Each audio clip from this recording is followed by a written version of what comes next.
we're going to introduce legislation that would authorize $400 million to be spent to secure to build the presidential ballroom.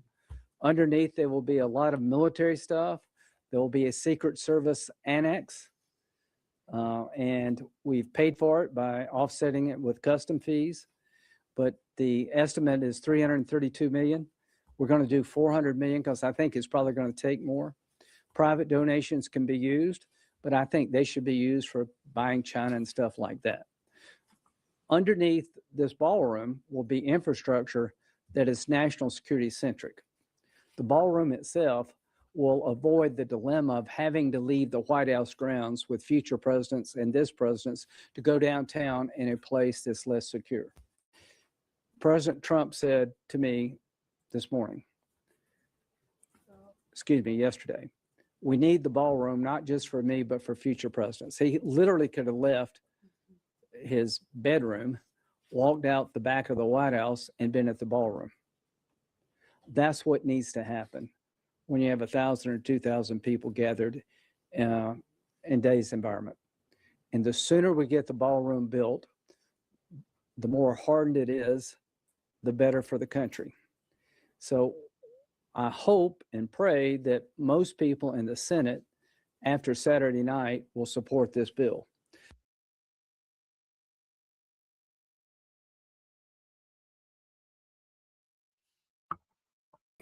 We are back in absurdity space after a month of not doing any episodes at all. Yes.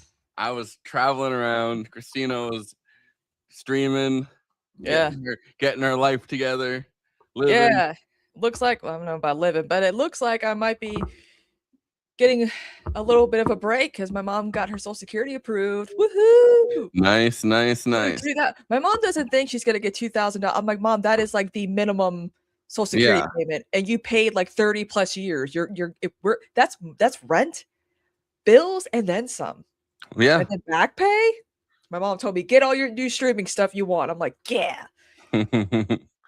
Well, it's been a crazy month in the news. It's been a crazy week. I mean, that ballroom stuff. What happened? That's like a month ago. Apparently, we got the Jim Crow South making a comeback.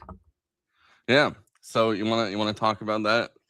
Yes. So the Supreme Court basically gutted the Voting Rights Act. What was left of it? Because people think that this was like a new thing when I think back in like 2013 they kind of started gutting the Voting Rights Act while Obama was still president, because I remember George Zimmerman got off for killing Trayvon. It was a really stressful week. From what it happened like in July, because we're getting to that time of the year where the Supreme Court makes like these decisions where it's like, oh, democracy can be saved, or like, oh fuck, what, really? Like it's gonna be like that. They do this every summer, basically. Yeah, they have like a little period of time where they kind of send in kind of this like whatever, like decision after decision after decision in rapid pace, because it's about to be the summer and they don't want to release stuff during the summer. No, so now it's the all like basically predominantly black districts in the South are going to be gone. Like Jim Clyburn, your days are numbered, my friend. And he made a deal with the GOP to when it came to redrawing South Carolina's maps, that he's like, can I just keep my district and you can like get rid of all the other ones that are, Democrat, black or whatever. And they were like, yeah, sure, cool. And yeah, now you already see like Marsha Blackburn, right, in Tennessee, right? I urge the legislature to reconvene to redistrict another Republican seat, which they can straight up now just say, because you're allowed to do partisan seats. You're not allowed to do like based on like racial boundaries, which they can't say it, but it is racial boundaries, but they can't flat out say it because the intention's there, obviously. And you can still do it on racial boundaries if you can prove apparently in like a court of law that there's a need for it, which obviously is not going to apply to anything, because the standard in a state like Louisiana would be much too high, and those are the states that would have needed that. But you have straight up just saying like, we need to redistrict so that it's a map of just Republican. Like, we need to gerrymander any Democratic seats out of existence. And what are majority Republican politicians look like? Yeah. Well, so that's already kind of happening online, like a lot more. Like, I can't imagine straight up saying that, like even even like a couple years ago. They would at least be like, oh, we need to redistrict because this is unfair to our constituents or something like that, right? Like I don't know if they would have said a Republican district in flat out terms. I don't know why. It's not like the South is predominantly like blue to begin with. Yeah, I don't know. So that's a terrifying thing. They also gutted the Voting Rights Act under George W. Bush back in like I want to say like 2005 or 2006, if I'm not mistaken. Yeah. So it's yeah, but it's the fault of Bernie Bros in 2016. This is not something that conservatives have been working their asses off for the last 40 plus years. Apparently, this is just a new thing that they started caring about. Like ultra leftists and liberals need to get the fuck out of 2016. They have not evolved or changed. I call the last decade the long 2016 because it feels like we're just having the same fucking conversations every day, day in, day out. It's the same shit, different. I'm like, what is this, Groundhog Day? But yeah, that's that's today's horrifying thing. Yeah. Also remember, we gotta condemn Hassan Piker now. We gotta we're not getting healthcare, but as long as we can condemn Hassan Piker, we're good. I thought it's the next step, right? If like anti-Israel or whatever, like anti-Zionist discourse keeps going on, the next the next thing that they're gonna start doing is they're gonna start making lists of constituents that have like said things online that are like critical of Israel. And they're just gonna start condemning these long lists of their own constituents. They're bringing it in front of Congress, and then they're gonna have to all vote like, oh, here's a bunch of social media posts that people like random people have said. I mean, they're doing it to James Comey. I mean, the 86-47 bullshit. I'm like, people were 86-46ing, when Biden was in office, but they're using that's like him a as long an time example. Enemy. I'm talking about like I feel like they're gonna start doing it, like going down these long lists of just people that were just generally critical of Israel. They're gonna start just condemning their own constituents. I feel like that's the next step on behalf of Israel. They're gonna be like, oh, I don't like that. Like this person said, Netanyahu, blah blah blah blah blah. Like this person said. They're just gonna be like, it was this person, this guy, this guy, this guy, and then they're all gonna, Yeah, where it's getting bad out there. It's getting bad out there. I mean, we know this. I mean, but like, hey, as long as we condemn, Hassan Piker, that's all that matters. I mean. This is really backfiring because more and more people know who he is. People who I like, who just because like they're normally Democratic voters I clean for, who watch like CNN and they're like, you stream on Twitch. Tell me about this Hassan kid, and I'm like, it's kind of crazy to like, to make a congressional like thing about it. Like, yeah. Like you were saying last night on the after party, like they're trying to put something because they're not releasing the autopsy. We all know why Kamala, lost and Democrats lost. It has to do with Gaza.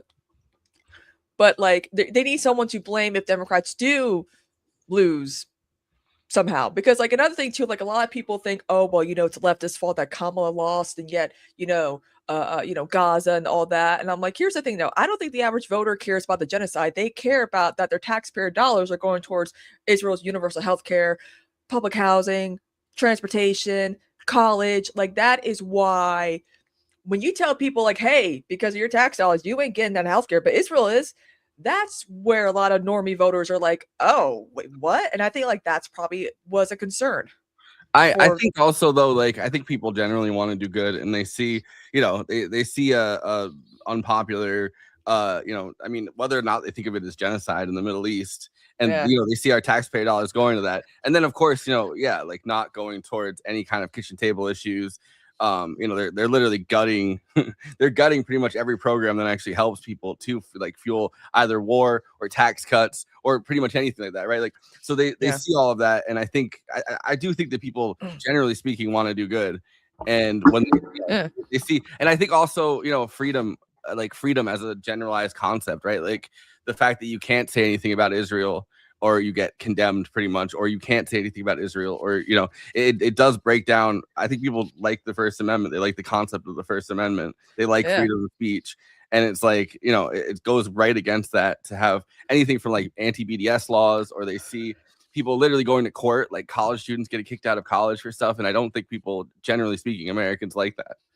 No, they don't. And it's getting to a point where, people are going to have to decide, like, is it worth gutting, the First Amendment? I mean, we kind of already have been like doing that for years now. And I mean, a lot of people always ask, like, why aren't you protesting Trump? I'm like, we tried protesting Democrats, and look what happened. You really think that protesting, like, why do some of these liberals and Democrats think that if we were to call our Republican senators, they're going to listen to us? What the fuck am I supposed to do with Joe Wilson as my congressman and Lindsey Graham as my senator? You really think if I ask them about Gaza, Medicare, whatever, they're going to, no. People have been protesting Trump, though. I mean, those like, yes, I don't think that necessarily like the No Kings protests are. I mean, it's pretty much just it's a block party. But it's a block party. I mean, it's a way to just kind of funnel, votes to the Democrats, which I mean, whatever. But like, I don't think it's like the most effective means of combating Trump's agenda. Like, I think more the stuff that happened in Minneapolis, where it's like, people actually on the streets. Like getting in the way of ICE aid, like that actually did work. Like, the Trump administration at least backed off a bit from what they were doing in Minneapolis, but still people have been on the streets protesting Trump. It's just a more it's a more generalized thing rather than pro-Palestine specific. Yeah, it's a bit of everything. I mean, like it's getting to the point where, I mean, with the whole No Kings thing, the reason why they did the most recent No Kings thing is what happened in like Minnesota. I'm like, you mean to tell me that events that happen in the new year, we're going to do a protest on a Saturday for 2 hours in April? Early April, late March? I'm like, no, man, real protests need to be spontaneous and disruptive. And we're not really getting that from Democrats. It has to be safe and no concessions, no demands, nothing. I mean, it's a lot of the people behind the No Kings thing are like billionaires, like one of the Walton family members and stuff.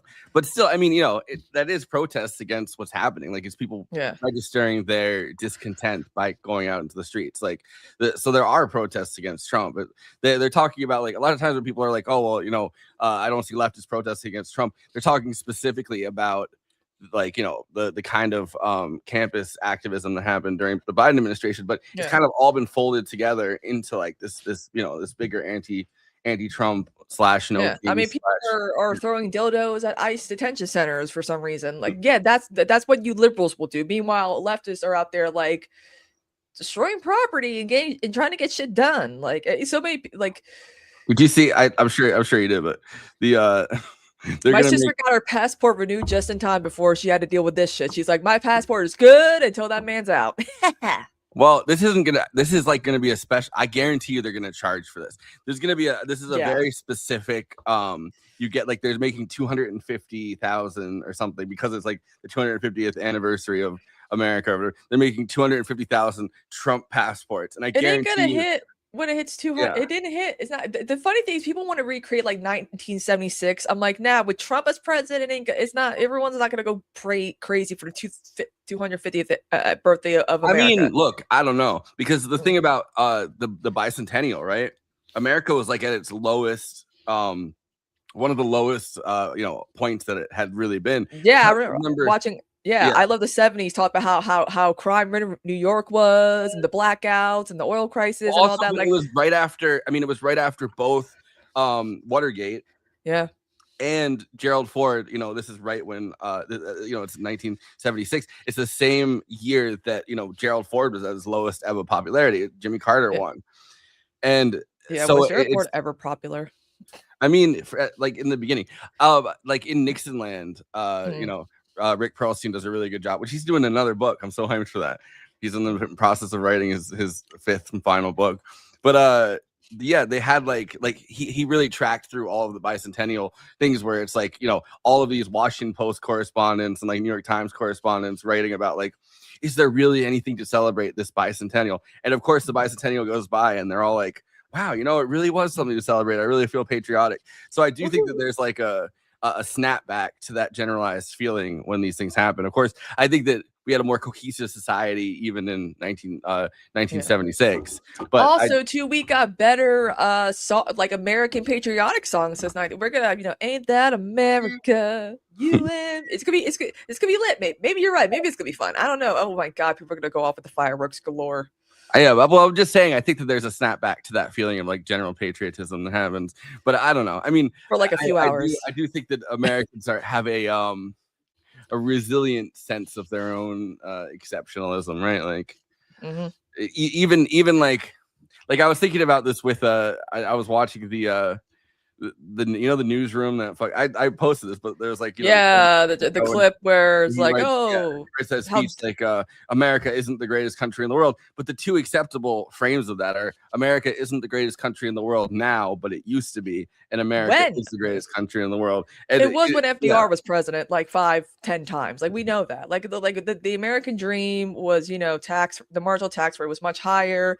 The baby boom, post World War II, but then we had to be fear monger about communism and well, I'm just saying I think there's a I don't know, I think those are the two like really just acceptable frames of reference for most American media, for most American popular culture, and by default, right, for American exceptionalism as like an ideology. It's like you either have make America great again, like America used to be great but now it's not great anymore, or you have America is great. And I don't think that there isn't like a third lane. So I do think that people's natural inclination, America's meh. I think like people's natural inclination when it comes to something like celebrating the bicentennial and a half is try. Let me be here when on. Thank you. We do our best. Obviously, Sandee. Hello. Also, too, like, wait till it's like 300 years and then get back to me. Oh, I'm gonna be in my 80s. I'm thinking about make it? We shall see. Think about Nashville. Like, we must be doing something right the last 200 years. Yeah, exactly. Good movie, but that does capture like the like the feeling of malaise and the feeling of like a generalized kind of violence and fear at the same time as kind of this cynical the cynicism, but also the kind of snapback to patriotism kind of that happened within that. I don't think because he's only making 250,000. I don't think that if you get your passport in that time period, you're necessarily like, I guarantee you, because it's Trump, he's gonna be like, we're gonna find out that you're gonna have to pay like $500. It's like the gold $1 million like immigration card or whatever the hell did it get to Nicki Minaj. Like I'm like, that apparently ain't only real. Apparently only one person has, and I think that one person was Nicki Minaj. It is Nicki Minaj. Yeah. Oh God.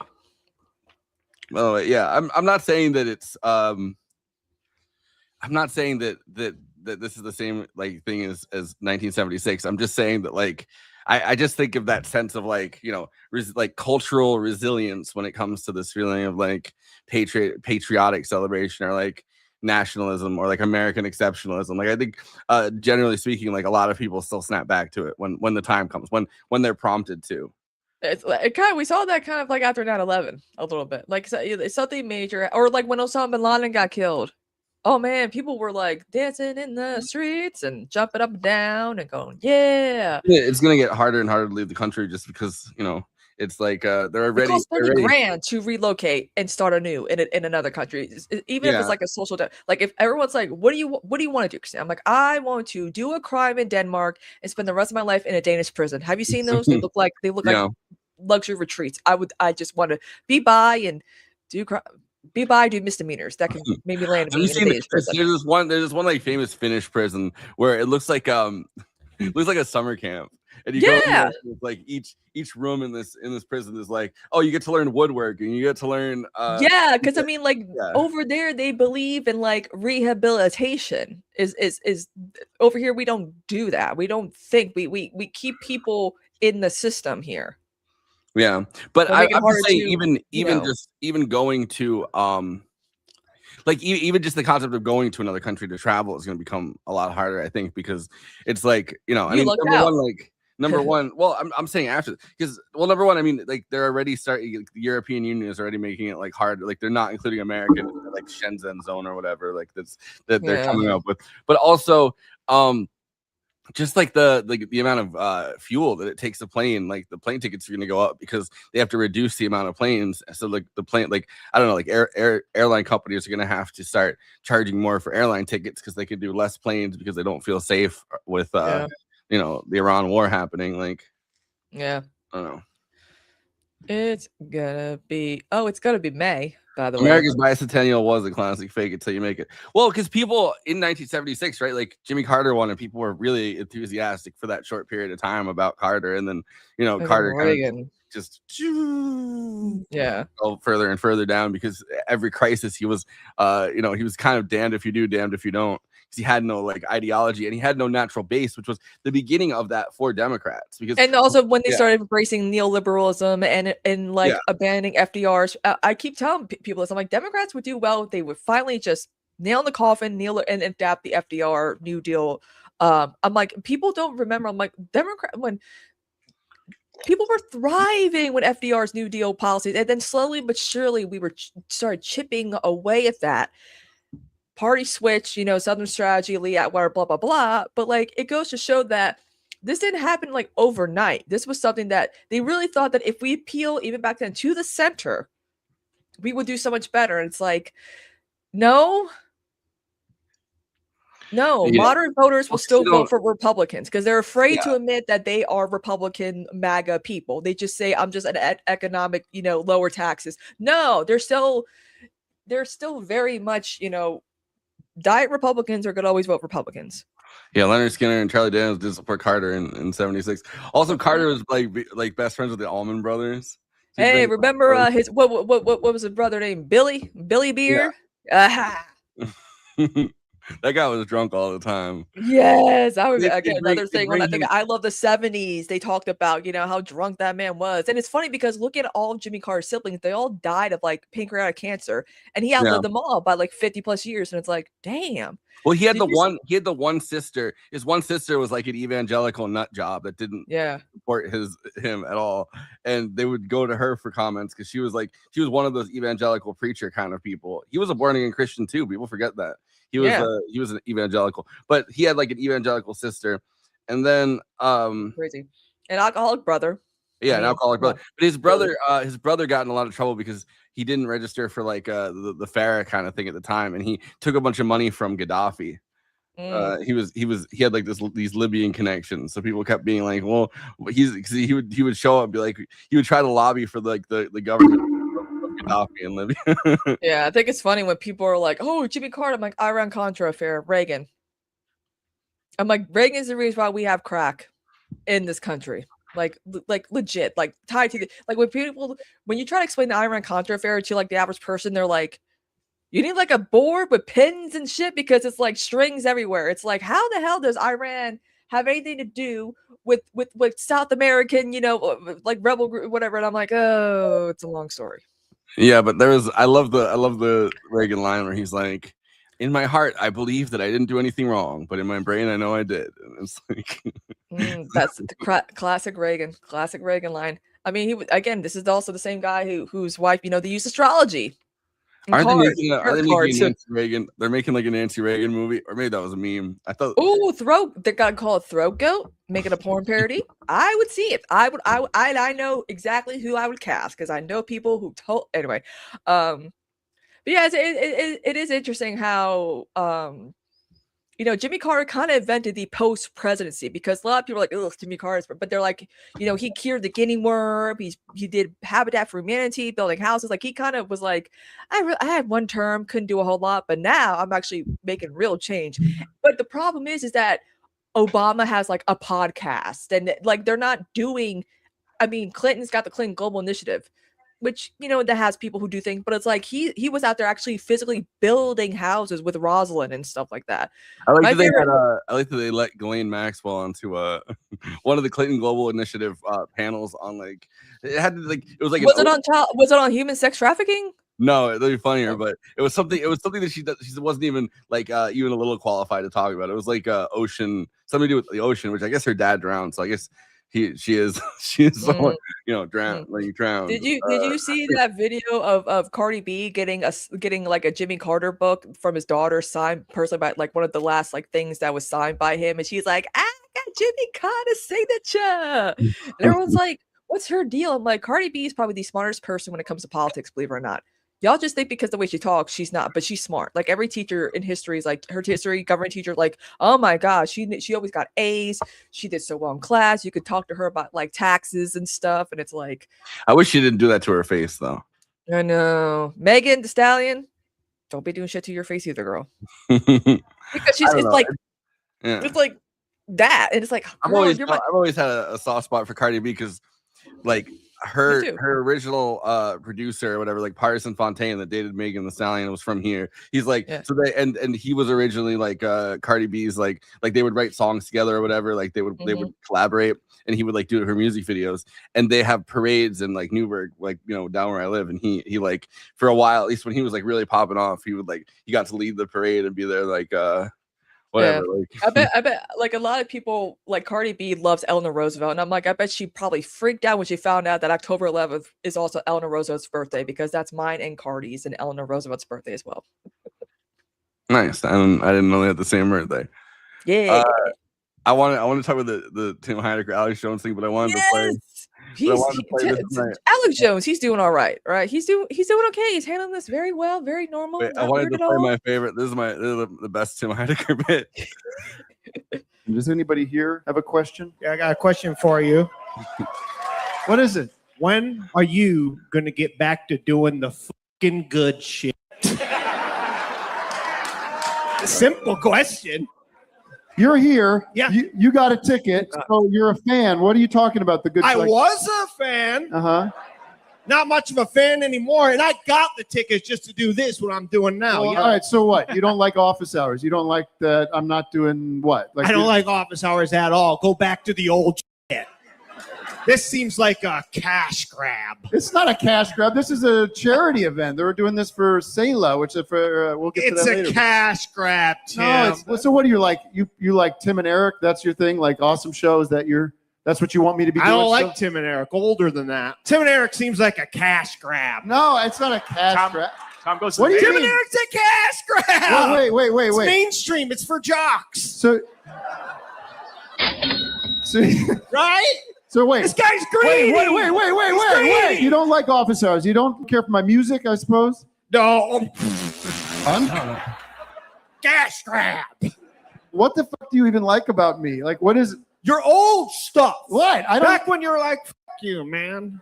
That when you were like, "Fuck you." Is this the other Tim from Allentown? I went to like grade school with you. Yeah, we went to grade school together. I'm Tim from Allentown. The other Tim L. So what do you want? What do you want me to do? Like go fucking hang around the playground? What is it? That's when you were funniest on the playground.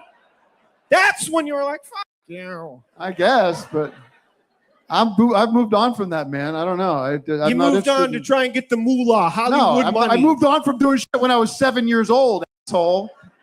Asshole, that's funny. I like that. Right. That's like what you did back then. Come on, man. Look at me. I know, I am, yeah. Look at me. Yeah, I'm sorry. Older stuff and not this kind of stuff. All right. Please. I'll get yourself a drink on the house, all right? I apologize. Are you being serious? I'm going to have a free drink. Yeah. Help yourself. All right, thanks, Tim. That's how people were acting when he was like I'm gonna take over for Alex Jones. I mean, honestly, it took a long time to get here, but I'm glad that Alex Jones is like bankrupt. They can't have InfoWars anymore. It's no, and like a lot of people don't understand, like, oh, he just didn't think the shooting didn't happen. I'm like, it's not just that, it's that the parents can't even live near the graves of their dead children. Yeah, people were like really harassing the fuck out of them. Yeah, like, so I'm sorry, but the parents, getting that win, and Tim Heidecker saying, yo, I'm going to do InfoWars, make it something good, funny, positive, love it. It took a while. It just took a while. Like, it's just funny to like do something that's so clearly meant to trigger people and watch them get that triggered over it. Like they made the rainbow InfoWars thing, and I saw them, like, I don't know, like I guess InfoWars fans, like whatever alcoholics and junkies that Alex Jones has left watching him, that were just like, can you believe the rainbow flag? It's like, really, you guys are that. You could troll like you could add that much of trolling, and then watching Alex Jones watch Tim and Eric skits as if they were like real, as if like, stuff they saw on TV. It was like actually stuff that they were like. He was just watching like a wall of fucking Tim and Eric sketches, and it's like already designed to be like absurdist as fuck. Like that's the entire movement, like TV movement that they were working with. Yeah, I just think it's funny that like Alex Jones' whole excuse, of course, like I'm playing a character. I'm like, are you though? Are you? That was his whole excuse. He really thought he could get out of that lawsuit by just saying I'm playing a character. I'm like, then change your character's name or whatever, or just playing do Alex Jones. Well, everyone already knew, like, kind of knew that all these guys are playing a character, right? Like, yeah, but their character obviously number one bleeds into like completely bleeds reality. into who they are. It, But yeah, it becomes real, and then they don't realize, oh crap, I'm actually causing real harm, and I'm getting sued out of oblivion and I think money. they do realize that. I think people just want to watch the world burn, or there are people Yeah. that just want to watch the world burn. Yeah. It's like when a lot of people are like, "Oh my God, Tucker Carlson's so sorry." I'm like, he ain't putting in the work though about like how he helped Trump or supported Trump or whatever. He does this every few years. He does like a change, whatever. But like, because he used to do all these like shows with Rachel Maddow and stuff like that. But it's like at least with like the Ashley St. Clair, like she's out here like actually like I apologize for being anti-trans. I here's like she actually is like making fun of like right wingers and like actually like adopting somewhat like left-leaning ish policies. I'm like, she's actually putting the work in. I can say like she's authentic, but like maybe with Marjorie Taylor Greene, Tucker Carlson, they know that MAGA does die with Trump, and there is no Democrats don't have a plan for when Republicans do shit like with like what SCOTUS is doing clearly, but also Republicans don't have a plan for when Trump is gone. Like how are they gonna cling on to politics and to power when Trump is gone, because they made MAGA all about him, and it can't, like JD Vance does not have the sauce to keep it going. Yeah, I mean, I think that is the Tucker Carlson thing, right? Is the Yeah, he's just gonna endorse JD Vance, who's like his friend, and like he's friends with a lot of these guys, but you already see like it's people close to JD Vance, like if not JD himself, that have come out every single time and gone, oh, it was JD Vance that was trying to get Trump not to do the Iran war. Like he spoke up, and like he ultimately couldn't get Trump not to do it because he doesn't have that power, but he was the highest voice of the of that thing, and you can already see that they know how unpopular it is, and they're trying to set JD Vance up. At the same time, there's a lot of people that are trying to set on the other side of it, right? Like the more pro-Israel side, especially trying to set Marco Rubio up to be the new candidate. So it's gonna. But even he's sauceless too. Like people will never remember. People are never gonna forget that. Like he's such a little, little Marco, little wimp. Like there's no one that has like the bully. And even though Trump seems very old and wood, he still has some type of charisma and personality to him. He said today about his NASA. He was like that NASA guy with the huge ears, and he was like, oh, he can hear everything. He has super hearing, and the guy's ears like this big. Yeah, it's fine, but like it's weird to see after like 8 years, I guess or I mean now it's like well I guess 10 years since the Trump phenomenon began, but like 6 years of Trump's leadership and seeing how it is, like it's weird to have like certain people pivot to saying that Trump's like the people that are like very pro, because I could see JD Vance at least got to be the guy that's like talking to Zelensky, that's like, did she even apologize, and doing like I mean like it's an act. I think JD Vance is a little pipsqueak bore, but like it is like it's still at least he got to do that kind of position towards somebody on the world stage, right? Like versus somebody like Marco, who really feels like he's completely straight laced with all of this stuff, and it's like it's weird to see after all of that time of MAGA like celebrating the fact that it's Trump's kind of boorishness, it's Trump's over the top like bullying that really gets them excited. It's weird to imagine somebody like Marco Rubio getting them excited to the same degree. Yeah, and that's why a lot of people are like, why are all these Republicans, dropping like flies out of the House? And that's also part of the reason why, they know the midterms don't look bad, so that's why they're really forcing the redistricting. Florida's doing it. You mentioned Tennessee, so that's like the only way Republicans could probably cling to the House is if they do all these, gaining, stealing all these seats, whatever seats are left for Democrats in the South. But it's like they're leaving because they know they don't want to be held accountable if Democrats dare go after Republicans for all the shit they've done under Trump. They're fine, ain't gonna happen. But also too, they know like I have no political career. I've clung to Trump. I can't do this anymore. I'm out. Because they know again, who's gonna take over MAGA? No one. Yeah. We're gonna be at a point where the Democratic Party has to make a decision. They clearly have an identity crisis, and so will the Republicans once Trump is gone. And we're gonna be caught in the middle. Hold on, I'm trying to pull something up. Yeah, so it's gonna be fascinating to see, what happens with the midterms, because it's just the only way Republicans get away with anything is they have to play dirty. They never play fair; they have to play dirty, and I want Democrats to do the same. And there are ways to play dirty that are legal. Oh boy. Marco on to refute President Obama's speech. Do you remember that catastrophe? Oh boy. He's like this, and we will, I need water. Help me. I need water. Help. And this is on live television. This total joke artist.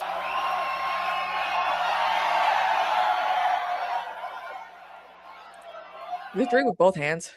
It's Rubio.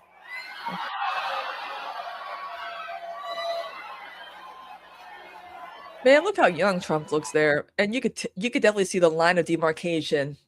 Yeah. Of, like, the Dream Man Boost Foundation they put on him and the bronzer. He has a 2006 makeup. I love that. They've amped him up a little bit too, because it's like he looks so much fatter there. I know. Actually, no. Seeing that one photo of him sitting down for the 60 minutes interview, I'm like, dude's got a fucking great ass. Like, he's I don't know. It seems like, well, he has the Ozempic thing where it's like you're off it for a little bit, you get the weight back, and then you're on it, the weight gotta stay. But it's like, I don't know, but like you see him there, it's like a full, there's a fullness to him that I feel like doesn't really exist. But that's also getting older, I guess. I mean, he's like 80 years old, which is like the whole thing about like it's crazy after this assassination attempt that nobody actually fucking imagine getting radicalized by K-Hive. But like after that assassination attempt, right? Like you have to everyone has to pretend in the media that like jokes about Trump dying soon are like assassination jokes and not just like this is an 80-year-old man. I mean, this is the same dude who was like, good riddance, Rob Reiner, awesome that Robert Mueller's dead. Like, come on. Like, I just get so tired of we have to be nice to the man who won't shut the fuck up about being cruel to other people. Remember the Obama monkey video? Like, that's who we need to be like, oh, we can't be making jokes about him. Like, Donald Trump was the butt of jokes before he was president for many decades on late night, even death jokes. Like, I do not understand why we need to be nice to this man when he's not going to be nice to us. Yeah, I mean, the thing is that now it's like shaming. It's like, they're like, oh, well, people keep trying to assassinate him. The thing I always find like funny about it is like they'll never admit that like maybe the policies are making people angry, and that amount of anger, like it has to be like the rhetoric, right? Like it's unfair rhetoric, or it has to be he's a pedophile. Like the coverage of him is somehow doing it. Like the coverage is radicalizing people. They'll never admit that it's the policy. The policies that are fucking radicalizing people against Trump specifically, right? Like I mean, we're at war with Iran now. It's like, I don't know. There's a whole list of fucking things. Cuts to Medicaid, cuts to like after the midterms, they're gonna, 90% of the people or something on like 90% of the funding is gonna dry up for tax cuts that aren't gonna help like the average person. Like, do they not think that the anger towards the government isn't gonna grow exponentially at that point? It's just we have to pretend that it's it's the rhetoric that's radicalizing people. It has nothing to do with the policies. Or it could be insane K-Hivers and Blue Sky. We call him the Blue Sky Killer now. I mean, just looking at the guys like social media, I'm like, I honestly don't think Hassan Piker could like get someone to do anything. But it's just funny that they're blaming him for all the rhetoric, and it's like, nah, man, that dude hated Hassan too. I mean, he was literally like looking at his tweets and shit. He was engaging with people that I had spats with, and I'm like, hey, is this not the guy trying to kill Trump? What were you doing, huh? I see. Well, they had like literally on the he was on the train. He was on the train going to literally fucking take guns and run like jump over the security fence, and he's retweeting and like reposting people's things about like that micro looting conversation and how like that's antisocial behavior, and it's like, yeah, but fucking trying to kill the whole cabinet is not antisocial. Except for Kash Patel, the one who's about to get fired, probably. That I'm like. Also, to a lot of people think that we need to build the ballroom. I'm like, why not make a staged assassination attempt about Iran. Also, too, the ballroom wouldn't be big enough to fill up for the White House Correspondents' Dinner anyway, from what I've heard. They wouldn't. No, it's that the White House Correspondents' Dinner has nothing to do with the White House. It's a press association thing. So they couldn't actually host it at the White House. It would have to still be hosted at a ballroom. But look, I love that this guy definitely thought he was going to end up looking like Luigi Mangione or something, or like, man. Like, look at it. Just Liberals, you own this guy, not us. I'm just saying. At least Luigi's. Also, I like how the judge looks like Nick Fuentes in this. Oh my god, he kind of does. But I just like the idea that you're like, I'm gonna go in there with a gun. I'm gonna jump over the thing. It's gonna be so fucking cool. I'm gonna shoot it I'm gonna get be naked, having it down. And you jump over the thing. Don't hit a single person. Secret Service takes you out. They takes you down or whatever, right? And then the next day you're in court and you look like that. Like this. Someone draws you like liberal that. centrists, y'all. I mean, our first radical centrists. You know, we gotta do something about the radical centrists. You know, we've all been like, I mean, Luigi Mangione was a radical centrist, like essentially, right? Like he wrote Patrick Bet David a letter from prison. Yeah. Like I mean, we don't really know. I guess we don't really know much about Thomas Crooks. Like we don't really, because he really. Again, I feel like that one was staged because cartilage does not grow back. We are again watching. It is kind of crazy. It is kind of crazy that he has like a full ear. Yeah. Because like when Mike Tyson bit off Evander Holyfield's that shit didn't grow back. I bet Brooklyn Dad could do it. He has the money to do it because he does actually get paid by. That's probably why he hasn't done it. Yeah. But like, I mean, like a lot of people are like, well, what about the firefighter? I'm like, they knew to kill a man who was known for being a hero who would have died on his job anyway. So, you know, sacrificing an actual hero makes people not think it was staged. That's the thing. I mean, come again. I don't know.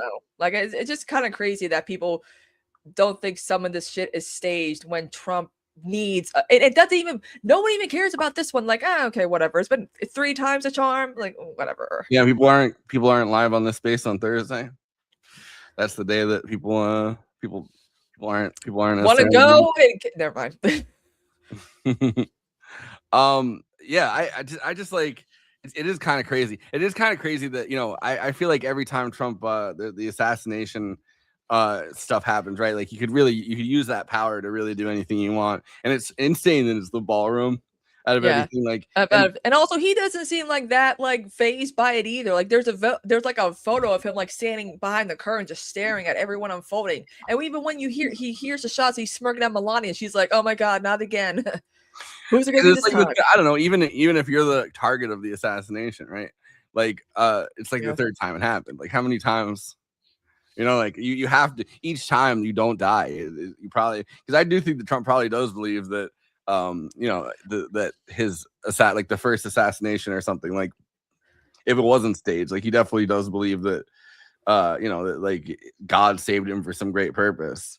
Oh my god! And I mean, also it's funny when Republicans like Democrats never got assassinated. I'm like, y'all were making jokes about the Minnesota Democrats last year, and not only that, but probably the Democrat who probably had the worst assassination, like congressman, was Leo Ryan, because with Jonestown, he was actually trying to do something good. Yeah, it was Disco Brian. I forgot about him. I just think, I don't know. I think he would do it. Obama they tried to take Obama out like 10 times. Yeah. But like, you know, it always got foiled. He didn't also make a big deal about people trying to kill him like Trump is. And that's why it's like, oh, I didn't know it was like 11 times. But it's like a different dynamic. Like, you know, the first black, like you as the first black president, like I wouldn't have made a big deal about it. Well, if I was. Okay, Forrest, you're white. You would. No, but as like the first, like, you know, you don't really want to make a big deal out of it as the first black president, because if you make a big deal out of it, you're kind of asking. Oh, you want to be the victim. Yeah, and but you're also asking for more people to have that thought of, like, you know, wanting to do it. Like, I feel like there was a lot of people that were like, oh, you know, if Obama wins in 2008, like they're just going to take him out. And it's mean, when he was actually walking down, a lot of people thought something was going to happen when he and Michelle were walking, like they got out of the car and were walking and waving at people, and everyone's like, I remember watching that in my middle school, in my high school. I was even like, oh, this is it. And then I'm like, oh, phew, we don't have to worry. I feel We're like good. one of the things is that you're not, I don't think he was incentivized to make a big deal out of it because it's just going to inspire more copycat people to try to. Obama just seems like, regardless of the war, he just seems like a chill, relaxed guy. Like, we don't hear stories of Obama like snapping or losing it on people. Like, at least I don't think, because I'm like, it's because he was competent and had people who were competent around him. When I was watching the John Favreau what do you call it, Adam Friedland thing when he had the guy from Pod Save America or whatever, there was a story about Obama absolutely losing it on him. On John Favreau? Yeah. Well, it makes sense to lose it on John Favreau, right? Like, I mean, you said Obama like screamed at him. Yeah. Because I guess when in 2004 when he was supposed to give the DNC speech or whatever, John Favreau, like I guess John Kerry wanted to lift a line out of Obama's speech for his acceptance speech, and he John Favreau had to be the one that told Obama, and he never met him before, to be like, look, we have to lift this line from your speech because John Kerry wants it, and Obama snapped and screamed at him. He had to be taken out of the room. Dude, need some pussy, gotta have them ribs. That's like the fun. I feel like, again, this is why a lot of people feel nostalgia for the Obama years, is that they're like, he was so cool and chill and hip, and we hadn't had a president like that since the Kennedys. And I'm like, when he dropped that bomb on the school bus, he was so cool and hip. That's the thing. I'm like people, so many liberals, regardless of the color, I want to go back to. I'm like, you guys want to go back to not caring about shit. That's what it comes down to. Yo, are you excited to have Josh Olson back on, by the way? Yeah, he's always ripping at the same people, all these other Twitter people. He's always ripping them as well. I'm like, yeah, let's go, buddy. Back. Anyway. I can't believe him and Dave Anthony had that whole podcast where they went through every episode of The West Wing. I feel like I would blow my brains out. Yeah. I think that's why whenever I get my new PC or whatever, we're gonna start Dark Shadows from the very beginning, even before Barnabas. Yeah, but that's a show you like. I'm talking about they did an entire podcast on the show they don't like. Yeah. Watching every episode of The West Wing, that's insane. I don't know. Just as a leftist, I feel like every Aaron Sorkin movie I've seen episodes. It's of so geared towards liberals who feel I care enough about these very, very important issues, and it's you don't care enough though. Aaron Sorkin's whole content is America is not what it used to be. It's not all those monologues that went viral. Martin Sheen's character in The West Wing telling that religious lady off, and I'm like, oh my god, when I was 18 and a liberal in 2012, this shit made me feel good. Well, and they had I don't know. It's I feel like everybody in liberal politics, watched The West Wing, and they just assumed that that's how it is, and so they just started acting like that. It's the kind of, I guess, media destiny kind of thing where you're whatever you see on the media, that's your destiny. That's how you're destined to act, kind of I don't know. But it's I remember watching Trial of the Chicago 7, the Aaron Sorkin version of it, and it's Sacha Baron Cohen, right? Was Abby Hoffman. Yeah. But that version of it, and what's his name? I forget. I always forget the guy's name, but the guy that was trans in that one movie we hated. Oh, what, Eddie Redmayne? Yeah, he was Tom Hayden. Oh. There's I don't know. They had the two camps, right? That each side of the Chicago 7 were in, because the whole movie is obviously very dialogue heavy, and it's the two camps of pretty much seemed like it's the more radical, and then you got the more let's just. But they're most cool. radical. It's just what Aaron Sorkin's mind could really comprehend as radical, right? So the radical version of it. I can't wait to see him do a movie about the Black Panthers. It's Bobby Seale's in it, as one of the characters. But it's Aaron Sorkin's mind could kind of comprehend basically shirt button kind of more serious minded progressivism, or on the other side a more like media spectacle-y kind of thing. And it's like that's not really what their two camps were really representing whatsoever. Like it's a lot more complicated than that. But Aaron Sorkin's mind couldn't really comprehend that. It's like sometimes a lot of people think like Roots, you know, again, like it's the first time, you know, slavery was portrayed was Roots, but then also it kind of led to like the only stories we could tell about Black people is Black trauma. And it got to a point where a lot of people were like, how many films and miniseries about slavery do we need? And now we're getting to the point where it's like, oh my God, we can watch stuff about like Black joy, Black art, you know, nothing too serious. And I feel like then there's also the flip side, like all the crap that Tyler Perry produces or whatever. But like I understand, like it gets to the point where it's like, I wouldn't mind an actual serious, like, you know, about something about like the Black Panthers, because a lot of people still to this day have this misconception of them being like these radical terrorists who I'm like, if another demographic of people needed help, like people who were disabled, Black Panthers would always show up. If women's activist groups, Black Panthers would show up. They were always there to help other movements in the 60s and 70s. Yeah. But they had guns, so that was bad, apparently. I don't even know how you could create like an actual like good movie, because there's so many personalities, some who became sellouts, some who you know what I'm saying, like I don't know, there's a lot of I was thinking a lot about like Eldridge Cleaver, and it's like Eldridge Cleaver, Jim Jones wanted to be like him, and I'm like, you done fucked up though with all them drugs. But Eldridge Cleaver's original thing before, when he wrote like his original book from prison, right? Like before before Soul on Ice, he wrote the book Soul on Ice, and in it he like, because he's in prison for rape, and it's like he admits that like, oh, his version of like a tiny version of like a I don't know, like before he had an idea of radical politics, he's like, oh, I was rebelling against the system pretty much by like raping a white woman, and it's like that's what my mind thought, like these small kinds of kind of things. It is like, all right, well, you've already admitted that. Like, I would already not put you in charge of any kind of fucking radical movement. And he said, like, in order to practice on raping a white woman, he like raped several Black women in the process. And it's like, you're a fucking horrible person.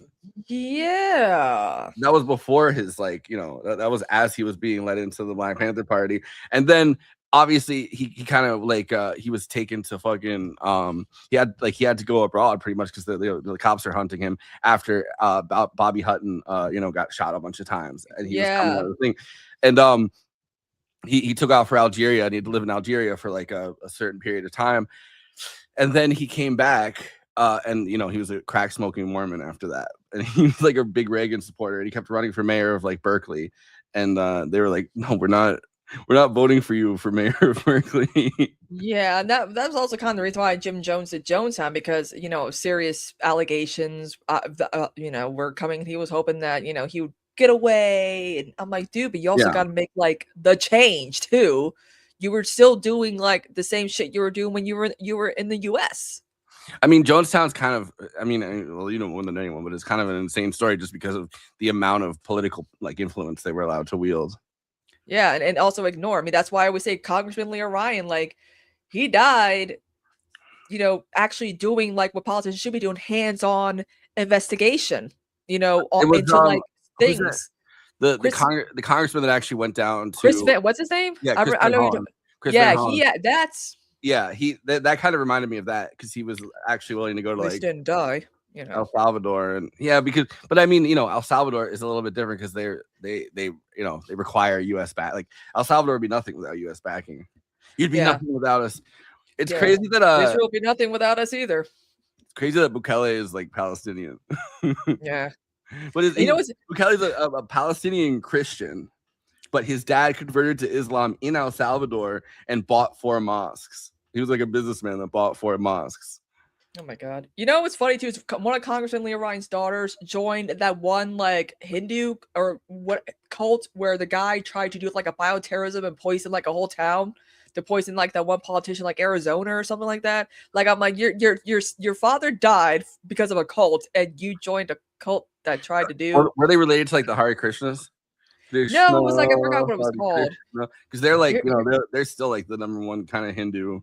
It's some guy. I mean, if they did like they tried like what they did was they poisoned, like they had like salmonella or something. I know what you're talking about. His daughter joined that cult after he died. Like Ojo or something. Yeah. Wasn't that what the name he gave himself or something? I know what you're talking about. They have a whole documentary about it. Yeah. Yeah. I'm like, ugh. Yeah, that's the guy. That's the guy that he has the famous meme. Everything just turns like it's kind of horrifying shit. Just turns into a meme, Yeah. and they have the meme where he's like, democracy. Oh, Heaven's Gate. Yeah. That guy. He Yeah, looks like that- I cannot believe that they covered the Heaven's Gate thing on I Love the 90s, but did not even bother talking about Jonestown in any of the I Love the 70s spinoffs, maybe because it was just too depressing. But like you can make fun of Heaven's Gate because it's like, really? You thought a Haley Comet with that, huh? But with Jonestown, there's really no jokes to really make. It was just one maniac who just murdered over 900 people. And you can hear it too if you want to listen and ruin your day, your week, your month, your life, even.